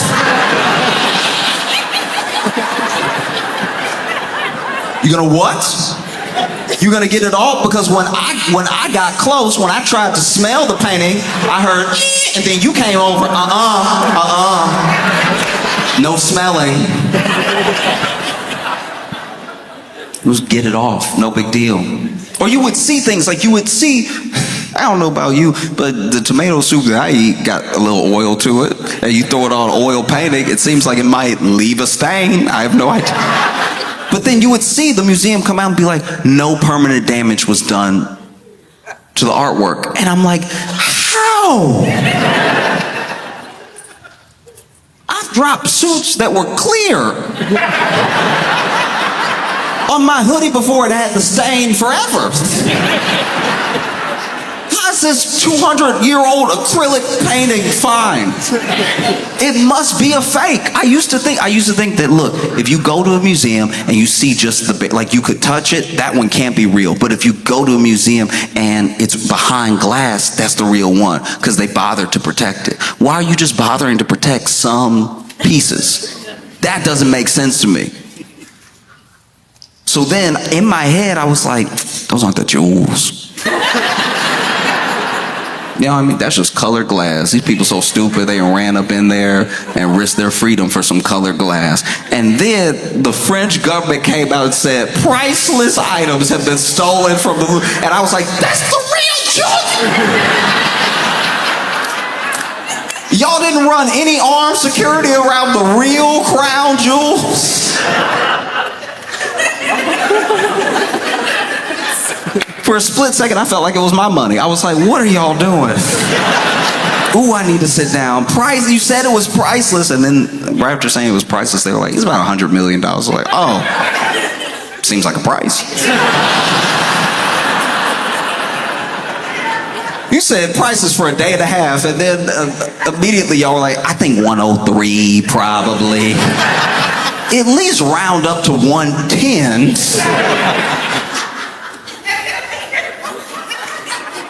And then, in my opinion, museum handled it wrong.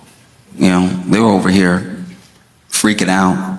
Everybody, the French government, they got everybody on it. They got like their version of the FBI. They have the local police. They have everybody on it. They plastered all the jewels that were missing all over international news and everything. If I was trying to save face, let's say I was head of museum security, I was trying to save face, I would come out to the public immediately after the robbery and be like, y'all, that was Banksy. Y'all know Banksy played too much.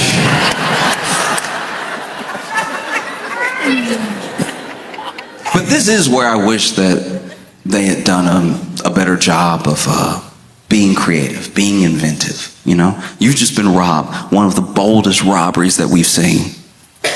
And you are the most visited museum in the world. Why don't you just see this as a W? You know what I mean? Instead of freaking out and shutting down the whole wing and staying closed for a day, all you gotta do is put that tape around the crime scene and make that an exhibit. We all want to see it. Bring people in. Make the security guards that did do their job, the tour guides, just be like, it was 4 of them. They ran up in here. I was like, hey, get out of here. And they were like, ving, ving, ving. I was like, you right. All right, I'm gonna go. But I'm telling everybody, and that's why I'm telling you now. And yeah, you can see the glass right here. Take a piece of glass home. You can take a piece of glass home if you want. The jewels used to be right there. That's crazy, right? Jewels used to be just like, and the light used to hit it like that, but then they brought the grinder and so. But they were real, the ones. That's why I'm doing this now, or else I'd be fired. Oh, that sucks. It does. It sucks because, like, it's just gonna turn museum security into TSA. You know what I mean? Because look, this was, as far as museum security goes, this was their 9/11. So if you think you're just gonna roll up in there and have a good time, that's not what's gonna happen. You're gonna show up and they're gonna be like, all right, shoes off. They all gonna have the wand now. No. Brutal stuff. You're gonna walk into your local museum. You're not even in France. But there's gonna be that security guard takes his job extra serious and be like, you're not gonna get me, not today. Pants down, pants down. No, I got a check. You could have anything. You could have an angle grinder in your pants or something. You know, we have some very expensive cups here.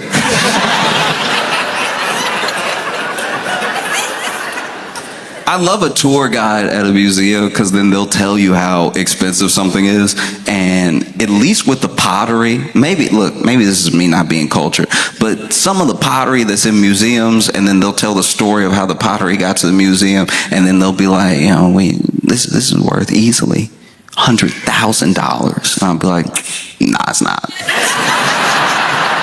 It's not. Like, it isn't. Like, it is not. As much as it is here, it is not worth that.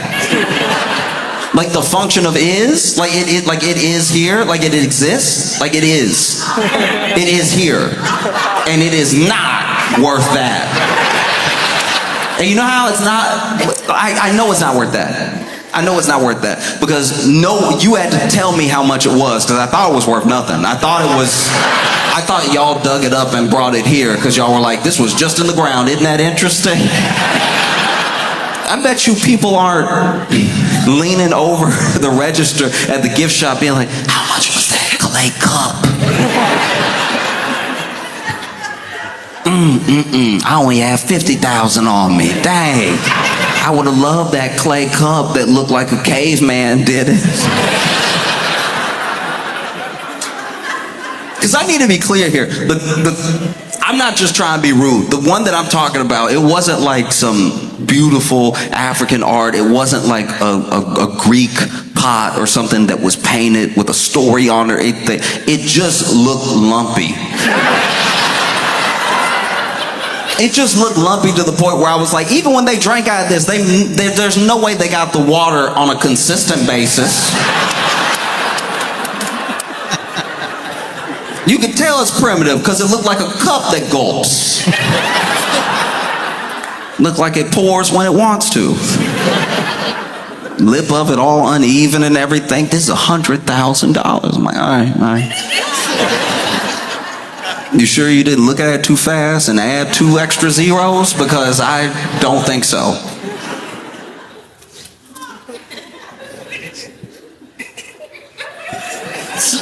There was a guy. There was a really rich guy, apparently. I don't know him, but everybody was saying how rich he was.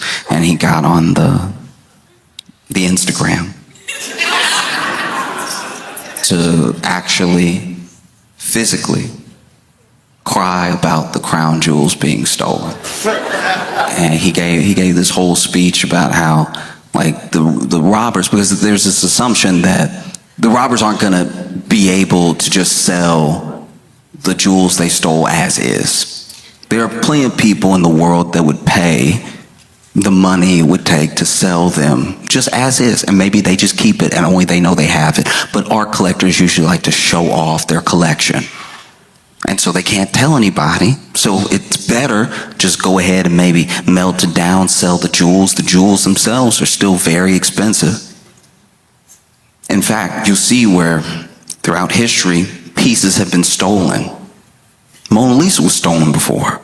Pieces sometimes get stolen, but unless you can sell it to someone, what's it really worth? And so there's speculation that already these jewels have been melted down and being sold for parts, or maybe pieces are being sold that might not be able to be traced back to the complete set. And this guy got on social and he was just crying. Dude had to be in his like 50s, something like that, and he was like,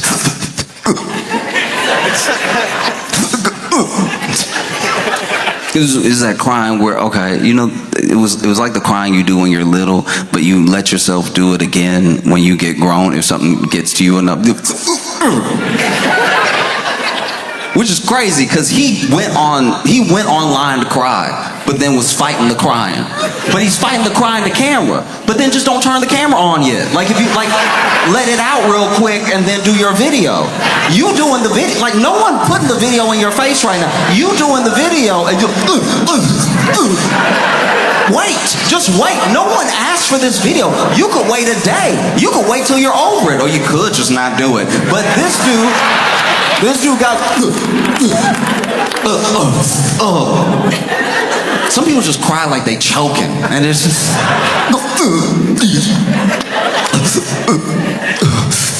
and then he said a bunch of stuff, and he did say it in French, and I don't speak French, so I'm going to paraphrase from what everybody said he was saying. But I know he said some of this because a lot of people said he said it, and then I know there's some of it that might be like editorializing what he said because I don't know if he said that because I don't speak any French. And then also he didn't even say what he said in French well because he was crying through the whole thing. Like. And look, to be fair, maybe some of that was crying and maybe a little bit of that was the accent. Maybe some of that was the accent because there are certain people that when they speak French, they do seem upset for no reason. So then it's like that, was that a cry or was that one? Were you saying one just now? Were you like, or is that you trying to hold it together? Because that's why you should have waited to make the video.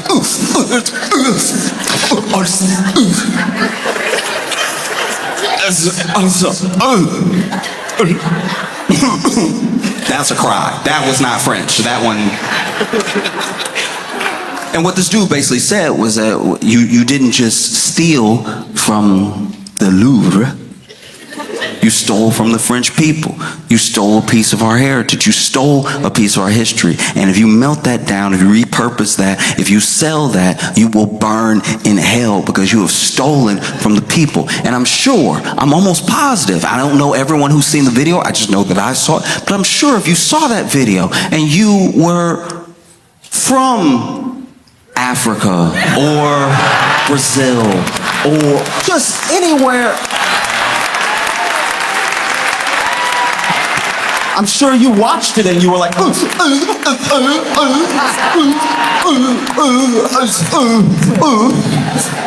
oh no. Someone stole a piece of your heritage? What are you gonna do?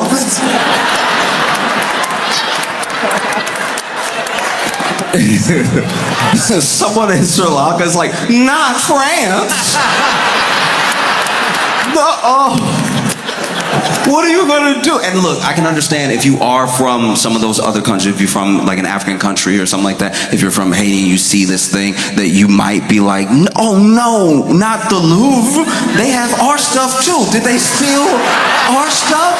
Now it's gonna be harder to find because that's also what was there. So now, oh no.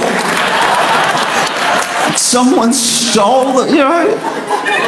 I just love the story so much. I love the robbers. Because look, because they even showed up. They weren't just dressed in a construction outfit. They had on the, you know what I mean, the thing, mask and top and bottom. You know, they were wearing the baklava.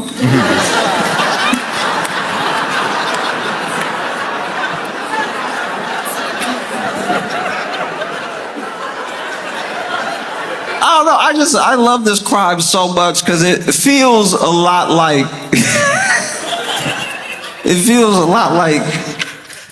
somebody that runs a trap house robbing the stash house.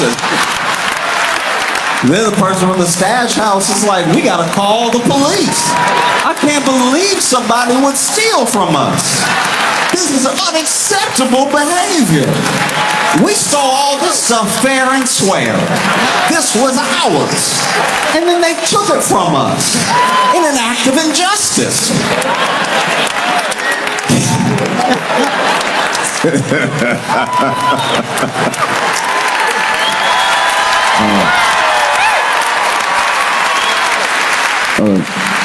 Stanford, y'all have been amazing. Thank you so much. I appreciate y'all. I hope you have a phenomenal time.